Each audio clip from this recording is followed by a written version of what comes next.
Hello everyone. Today we will explore the evolution of industrial policies in India, their key objectives, and how they shaped the country's economy. We will also discuss the role of the state, the new industrial policy of 1991, and the resulting economic reforms that marked a turning point in India's development trajectory. What is an industrial policy? An industrial policy is a government strategy to regulate and promote industries in the economy. It outlines the roles of public and private sectors. Also, it aims to encourage economic growth, employment, and self reliance. India has introduced several industrial policies over time. Let's look at their evolution starting with 1948.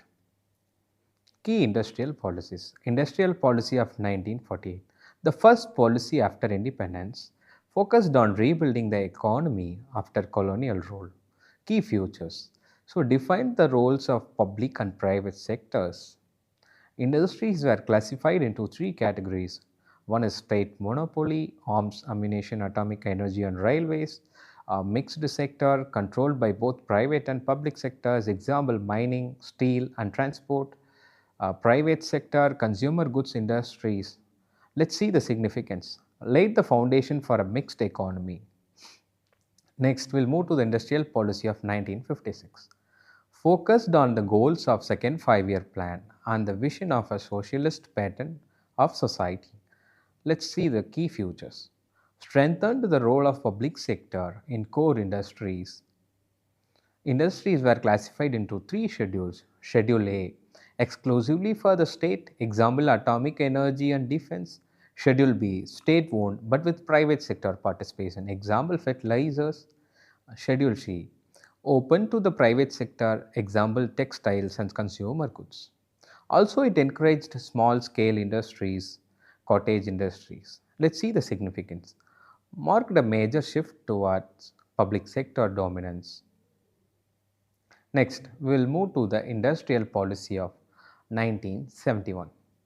It aimed at addressing unemployment and regional imbalances. Let's see the key features. Focused on small scale industries to promote employment. Priority was given to labor intensive industries. Nationalization of banks was expanded to strengthen public control. Let's see the significance.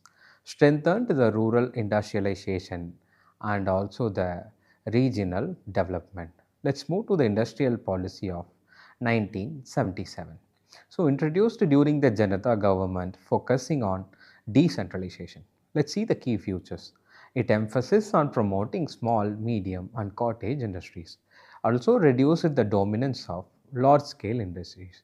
It also encouraged rural development and also employment generation. Let's see the significance.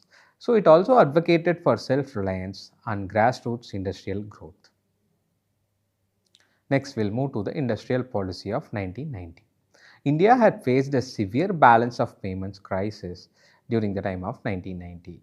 Key features. The continued focus on promoting small scale industries.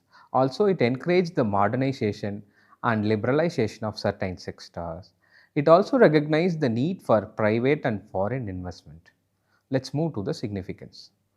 It also set the stage for the reforms introduced in 1991. Let's move to the industrial policy of 1991. It is introduced by Narasimha Rao government during an economic crisis. It also shifted India from a state control to a market driven economy. Let's see the key features. Liberalization. It abolished the industrial licensing for most industries, reduced the role of public sector and privatization. So, encourage private sector participation in industries and disinvestment of public sector undertakings. Globalization. It opened up the economy to foreign direct investment and integrated India into a global market. Next, focus on technology. It promoted modernization and technology upgradation. Let's move to the significance. It marked a turning point in India's economic policy. It also led to high growth rates, increased exports, and greater foreign investment. And role of state in industrial development. The state plays a crucial role in shaping industrial development through policy making, creating industrial policies to guide growth, Regulation, ensuring fair competition and protecting labor rights. Next, infrastructure development, providing roads, ports, and power to supportive industries. Incentives, offering tax benefits and subsidies to encourage investment. Next, direct involvement, running public sector enterprises in critical industries like steel, coal, and railways. However, post 1991, the state shifted its focus from direct control to creating an enabling environment for private enterprises. Next, economic reforms post 1991. The new economic policy of 1991 introduced several reforms. First one, liberalization, removed trade barriers and reduced export duties. Deregulated industries, allowing businesses to operate freely. Next, privatization. It reduced government ownership in PSUs, encouraged private sector participation in sectors like telecom and aviation. Next, globalization. It opened the economy to foreign investments and multinational companies. And also, it promoted exports through special economic zones. Next, tax reforms. Simplified tax structures to attract investors. Next, banking and financial reforms.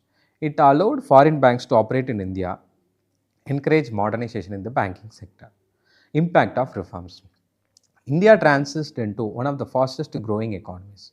Rise in industries like IT, pharmaceuticals, and automobiles. Improved living standards and increased global competitiveness. Conclusion. To summarize, India's industrial policies evolved from a mixed economy model to a liberalized framework with the new industrial policy of 1991. Role of the state shifted from direct control to facilitation and regulation. The economic reforms of 1991 transformed India into a global interacted market driven economy. These policies have shaped modern India, setting the stage for sustainable industry and economic growth. Thank you.